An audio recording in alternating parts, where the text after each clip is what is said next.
জুলাই আগস্টের গণঅভ্যুত্থানে আহতদের দেশে চিকিৎসা হলেও তা পর্যাপ্ত নয় বলে মন্তব্য করেছেন জামায়াত ইসলামের আমির ডাক্তার শফিকুর রহমান।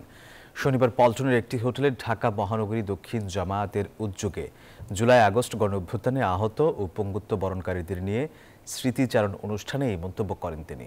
বলেন, আহতদের অগ্রাধিকারের ভিত্তিতে চিকিৎসার জন্য বিদেশে পাঠালে জামায়াত ইসলাম তাদের পাশে থাকবে।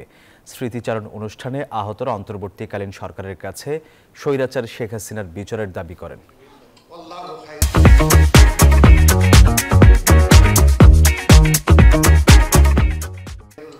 জাতির বিরুদ্ধে যারা ষড়যন্ত্র করে,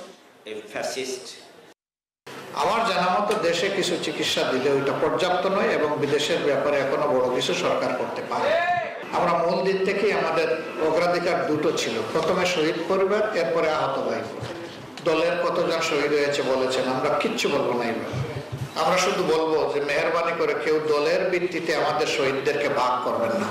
আমরা বিচার দাবি করছি সরকারের কাছে, অগ্রাধিকারের ভিত্তিতে যারা আহত তাদের উন্নত চিকিৎসার জন্য বিদেশে পাঠানোর জন্য।